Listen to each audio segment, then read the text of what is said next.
નમસ્કાર મિત્રો, મારી યુટ્યુબ ચેનલમાં તમારું હાર્દિક સ્વાગત છે. આજે આપણે વાત કરવાના છે વિસાવદરમાં ગામધણી સાથે બનેલી ઘટના. વિસાવદરનું લેરખડું ગામ લેરિયા, મુખ્ય વસ્તી કણબી પટેલની, 2-5 કાઠી દરબારો અને ગામધણી બાબી દરબારો. રાણપુરના શેરખાનજીની ભલામણથી ઝવેર બેચરની ભવાઈ મંડળી આજ લેરિયા રમવા આવી છે.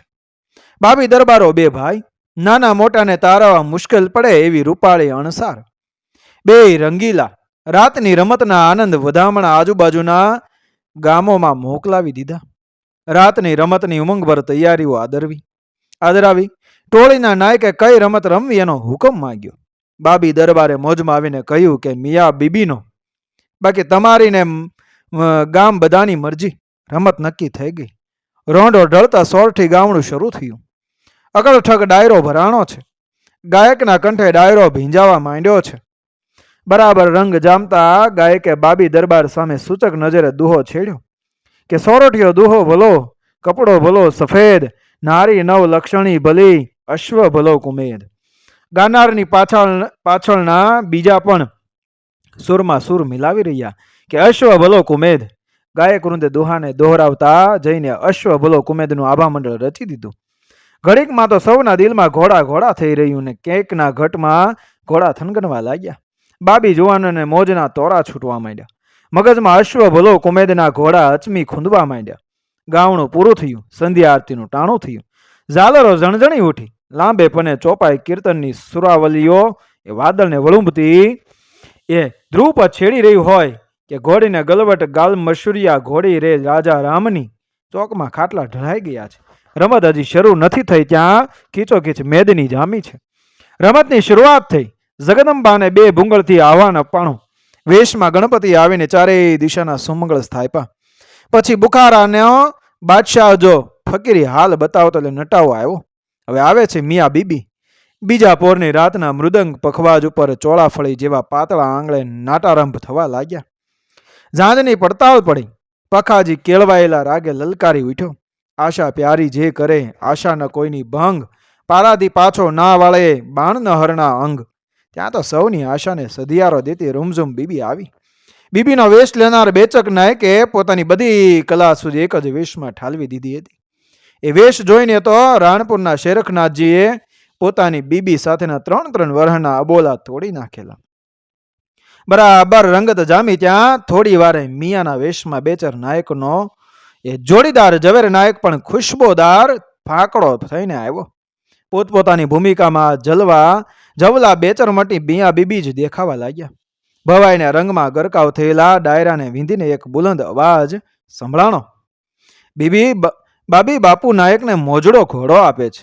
આવી અણમૂલ ભેટનો અવાજ સાંભળતા નાયકનું ટોળું હર્ષોદ્ગાર સાથે નાચી ઉઠ્યું ને દરબારના યશોગાન કર્યા. સોરઠના પંથકમાં મોજડો પોતાના રૂપગુણથી નામના કાઢી ગયેલો. લાલ ચટક રંગ, ચાટી ગયેલ સફેદ કપાળ પટ્ટો, અણીદાર મરચી જેવી કાનસુરી અને રાજકુમાર જેવો દમામ. આ ઘોડો માંગ્યા મૂલે બાબી દરબારે નહીં આપેલો.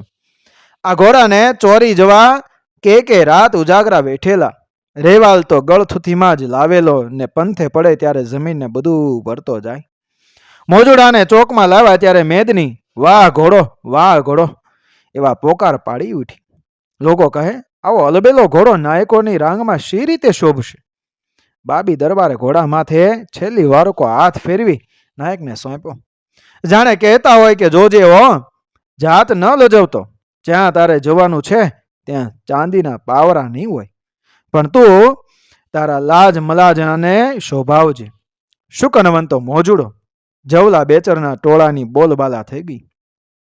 જવલા બેચરની આબરૂને આંબેરણ આવ્યા. રસભરી પીળી શાખે પ્રતિષ્ઠા પાંગરી ઉઠી. એમાં મોરબી માળિયાના કુંભારિયા ગામે નાયકનું મંડળ રમે. રમતની મજા તો જ આવે જો કેશુ નાયક વાદીનો વેશ કરે. પણ કેશુ નાયક સાથે ગાઉ દૂર વાઘપર ગામે રહે.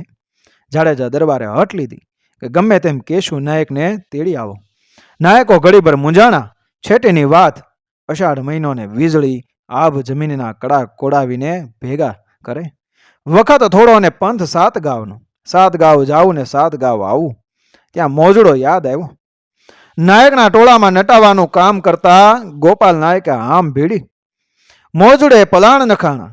ગોપાલ નાયકે સવારી કરીને જોતજોતામાં એક સૂકા ભટ્ટ પ્રદેશમાંથી તારડિયો ખરે એમ મોજડો ગયો. મોજડાને અચરજ અસવારનું અને અસવારને મોજડાનું, કારણ કે આજ સુધી ટારણા ઉપર જ અસવારી કરેલી. ઘોડો અસવારને તરત પામી જાય છે, પણ ઘણીવાર ઘોડાનો રંગ અસવારને લાગી જાય છે. એમ આજ તો ગોપાલ નાયક પણ મોજડા માથે સવારી કરતા ગેલમાં આવી ગયા. પણ જ્યાં ઘોડાદ્રોય નદીને કાંઠે આવે ત્યાં બે કાંઠે પૂર આવેલું ભાળ્યું. ગફલ નાયકને નામે ઓળખાતો અસવાર ભે ખાઈ ગયો. કેશુ નાયકને તેડી આવવાનું માથે લીધું, પણ આ પૂરપાટ નદી કેમ વળોટાય અને ઘોડા જેવા લોટ ઉછાળતી ઘોડા ગ્રોયમાં ડગલું કેમ દેવાય? કાંઠા ઉપર મધરા મધરા વરસતા મેં નીચે ઘોડાને થંભાવીને ગફલ નાયક સાક થઈને ઊભો છે. ત્યાં મોજોડે ડાબાથી ભીની ભોં ખડતાલીને હાવળ દઈ મોઢું ઉછાળ્યું. બેખબર ગફલ નાયક પડતા પડતા રહી ગયો. થોડી વાર થઈને બીજી હાવળ મોજોડે ધીમી દીદી કહેતો હોય, જાણે કે હું છું ને તને ચિંતા શી છે? ગફલ નાયક ઘોડાની તત્પરતા સમજી ગયો કે મોજુડો ઘોડા દ્રોયમાં ઝંપલાવા ઉતાવળ કરે છે. પણ ગફલ નાયક પોતે જ ગભરાય. એના જન્મારામાં સુથા દાદલ જેવું થવાની તો કલ્પના જ ક્યાંથી કરી હોય? ઘોડો ભોઠા પણ અનુભવતો હોય એમ એલ ત્રીજી હાવળ દીધી. ગફલ નાયકને થોડી હિંમત આવી. જે થાય તે ખરું, અને ભગવાનનું નામ લઈને એ મોજુડાને એ ઘોડા દ્રોયમાં ઝંપલાવ્યો. જળ ઘોડલાની સામે મોજુડાએ બાથું ભરવા માંડી. આ જોઈને એ ઘોડા દ્રોય નદી ભઠી હોય એમ ઉછાળા મારતા ઘોડાને વેગમાં ધકેલ્યો, પણ મોજુડો ત્રાસવટ નીકળ્યો અને પાંચેક હાથ કાંઠાની ભેખડ છેટી રહી ત્યાં મોજુડો ચારેય પગે ઉડ્યો. બે પગ ભેખાની રેતી માથે ઠેરાણા ત્યાં પલળીને ટહો થઈ ગયેલી ભેખડ ફસકાણી. ગફલ નાયકની રાડ નીકળી ગઈ, પણ મોજુડો બમણા રોરમાં એ આવી ગયો. હવે ઘોડો જનુને ચડ્યો અને ગફલ નાયક ગભરાણો. એ મોજુડાની ડોકે બાજી રહ્યો.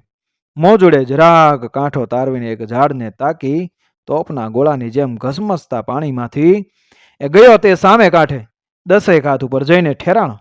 ગફલ નાયકના જીવમાં જીવ આવ્યો, પણ ઘોડાને જોરે પોતે જ જોરમાં આવી ગયો.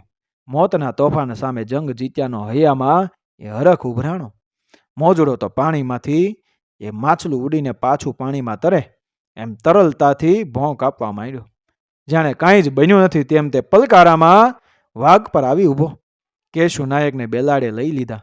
જ્યાં ધોળ ઘોળોય નદીને કાંઠે આવે ત્યાં નદી પાણી ગળી ગયું હોય એમ ગોઠણ સમાણા જ એ પાણી હાલ્યા જાય.